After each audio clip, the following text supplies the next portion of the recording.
এটি কোনো সিনেমার দৃশ্য নয়, এটি বাংলাদেশের চট্টগ্রামের বন্যা কবলিত এলাকার এক মায়ের বাস্তব চিত্র। চারিদিকে শুধু পানি আর পানি, ঘরবাড়ি সব তলিয়ে গেছে। নিজের ঘর ডুবে যাওয়ার পর এক গর্ভবতী মা বাধ্য হয়েছেন একটি গাছের উপর আশ্রয় নিতে। ভাবুন তো, একজন মায়ের গর্ভে নতুন একটি প্রাণ বেড়ে উঠছে, অথচ তার মাথার উপরে নেই কোনো ছাদ, নেই নিরাপদ আশ্রয়, নিচে উত্তাল বন্যার পানি, আর সামনে শুধু অনিশ্চয়তা। চট্টগ্রাম সহ দেশের বিভিন্ন এলাকায় বন্যায় হাজার হাজার পরিবার আজ চরম দুর্ভোগে দিন কাটাচ্ছে।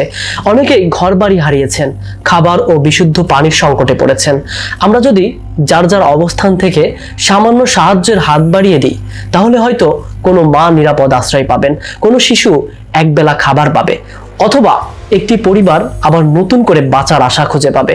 আল্লাহ তাআলা আমাদের সবাইকে বিপদগ্রস্ত মানুষের পাশে দাঁড়ানোর তৌফিক দান করুন, আমিন।